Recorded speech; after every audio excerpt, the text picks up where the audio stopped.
Assalamualaikum warahmatullahi wabarakatuh. Selamat pagi, siang, sore, ataupun malam kepada penonton video ini. Kami, mahasiswa S1 Akuntansi UPN Veteran Jakarta, akan mempresentasikan mengenai manajemen produksi.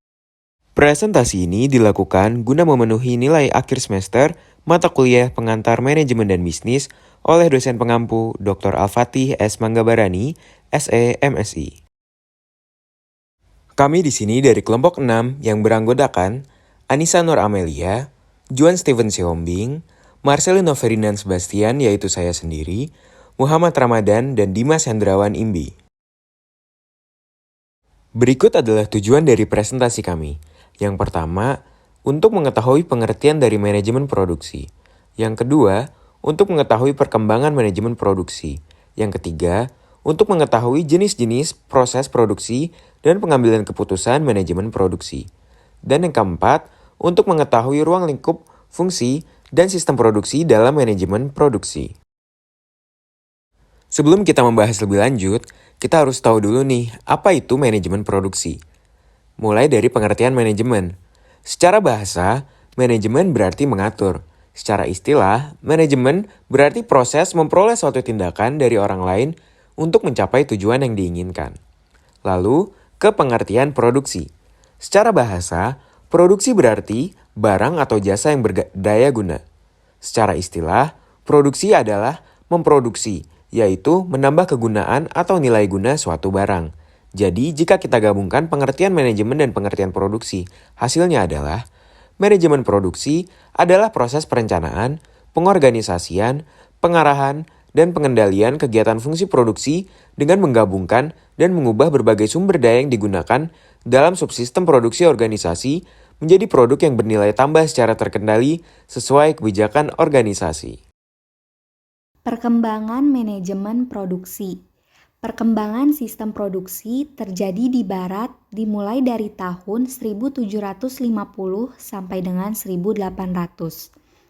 Bermula dengan adanya ekspansi negara Eropa ke Amerika dan dikenal dengan zaman kerajinan tangan. Di mana James Watt menemukan kettle uap sedangkan Adam Smith mengemukakan adanya pembagian kerja. Masa berikutnya terjadi dari tahun 1880 sampai dengan 1940 yang disebut masa ekspansi finansial. Masa ekspansi finansial dikenal juga sebagai masa manajemen ilmu pengetahuan, di mana F.W. Taylor pada tahun 1881 yang merupakan bapak manajemen ilmu pengetahuan pertama kali mengembangkan metode dan waktu dalam pabrik baja di Midvale. Masa berikutnya terjadi pada tahun 1940 sampai dengan sekarang yang disebut masa ekspansi otomasi. Masa ini diwarnai dengan pemanfaatan riset operasi, komputer, pendekatan sistem, dan pemakaian robot-robot. Jenis-jenis proses produksi. Terdapat dua jenis proses produksi, yaitu proses produksi terus-menerus dan proses produksi terputus-putus. Proses produksi terus-menerus adalah proses yang memiliki pola pasti dari bahan baku sampai barang jadi. Ciri-ciri proses produksi terus-menerus, yang pertama, persediaan bahan mentah dan bahan dalam proses kecil. Kedua, jika salah satu mesin atau peralatan rusak atau terhenti, seluruh proses produksi terhenti. Ketiga, operator tidak mempunyai keahlian atau skill yang tinggi. Keempat, mesin bersifat khusus. Dan kelima, tenaga kerja sedikit. Keuntungan proses produksi terus-menerus yaitu biaya untuk tenaga kerja dan biaya per unit rendah. Kedua, pemborosan dapat diperkecil karena menggunakan tenaga mesin. Ketiga, biaya pemindahan bahan di pabrik rendah karena jaraknya lebih pendek. Kerugian proses produksi terus-menerus, yaitu proses produksi mudah terhenti sehingga menyebabkan kemacetan pada seluruh proses produksi. Kedua, terdapat kesulitan dalam perubahan produk. Lalu selanjutnya, proses produksi terputus-putus adalah proses produksi yang tidak memiliki pola yang pasti dari bahan baku hingga menjadi barang jadi. Ciri-ciri proses produksi terputus-putus yaitu menggunakan mesin-mesin bersifat umum dan kurang otomatis. Kedua, operator mempunyai keahlian yang tinggi, persediaan bahan mentah tinggi, membutuhkan tempat yang besar, dan produk yang dihasilkan dalam jumlah kecil, variasi sangat besar, dan berdasarkan pesanan. Kelebihan proses produksi terputus-putus adalah proses produksi tidak mudah terhenti walaupun ada kerusakan di salah satu mesin. Kedua, diperoleh penghematan uang dalam investasi mesin yang bersifat umum. Lalu kekurangan proses produksi terputus-putus adalah pengawasan produksi sulit dilakukan. Kedua, membutuhkan persediaan bahan mentah yang cukup besar. Dan ketiga, biaya tenaga kerja dan pemindahan yang sangat tinggi. Pengambilan keputusan. Pengambilan keputusan ialah proses memilih suatu alternatif cara bertindak dengan metode yang efisien sesuai situasi untuk menemukan dan menyelesaikan masalah organisasi. Terdapat 4 metode yang dipergunakan dalam pengambilan keputusan organisasi. Metode yang pertama adalah metode rasional. Metode rasional mencakup model birokratif dari pengambilan keputusan. Metode yang kedua adalah metode tawar-menawar. Metode tawar-menawar diperoleh dari hasil negosiasi. Yang ketiga adalah metode agregatif. Metode agregatif memanfaatkan konsultan dan tim dalam merumuskan kebijaksanaan politik. Metode yang keempat adalah metode keranjang sampah. Metode keranjang sampah menolak metode rasional, karena metode ini lebih tertarik pada karakter yang ditampilkan dalam pengambilan keputusan pada isu yang bermacam-macam, yang seringkali keputusannya diambil secara tidak direncanakan. Selanjutnya ada ruang lingkup manajemen produksi. Ruang lingkup manajemen produksi meliputi perencanaan sistem produksi, sistem pengendalian produksi, dan sistem informasi produksi. Perencanaan sistem produksi merupakan ruang lingkup manajemen produksi yang melibatkan keputusan manajemen mengenai perencanaan sistem produksi dalam kegiatan-kegiatan produksi. Di antaranya yaitu perencanaan produk, perencanaan lokasi pabrik, perencanaan letak fasilitas produksi, perencanaan lingkungan kerja, dan perencanaan standar produksi. Selanjutnya, sistem pengendalian produksi.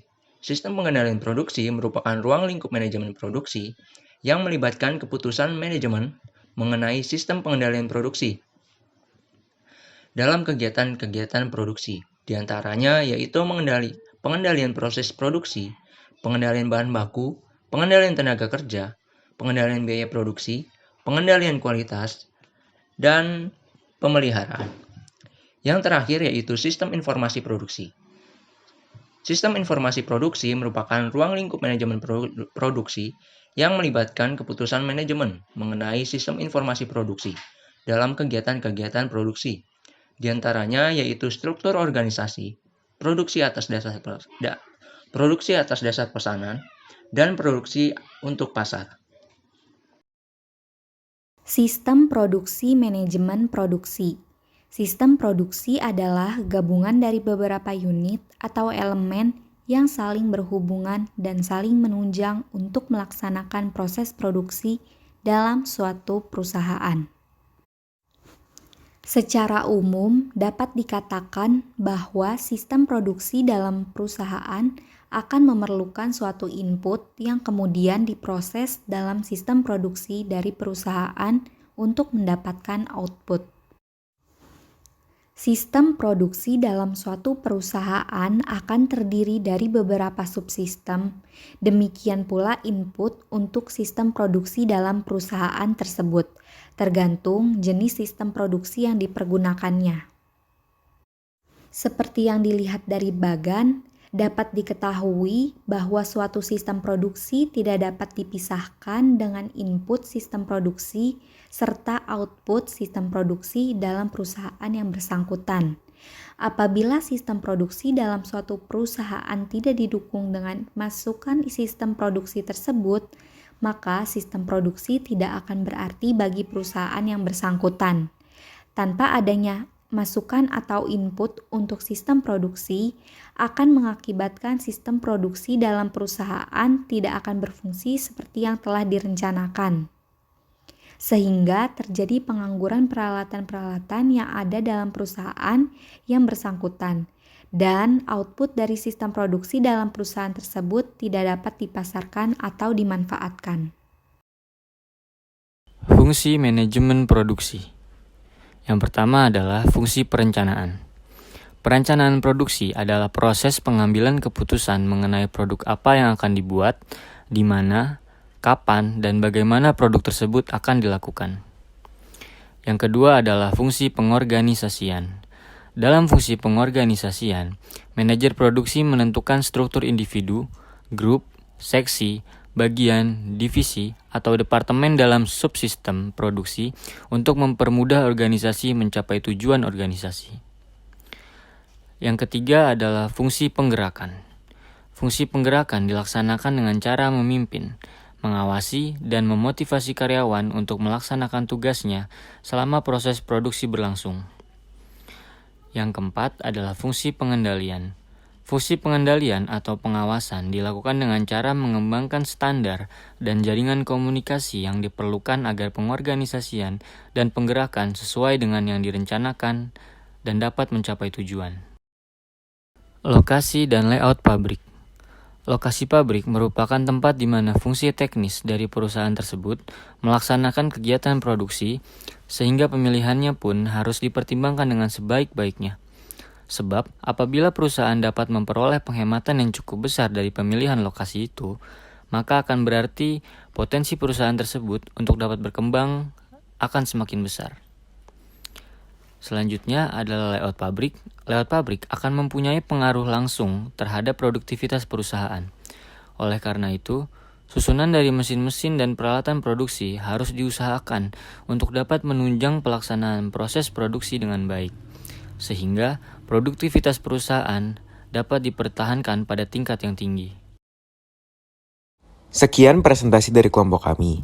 Semoga penjelasan kami kali ini mengenai manajemen produksi dapat membantu para penonton semua dan semoga bermanfaat bagi para penonton semua.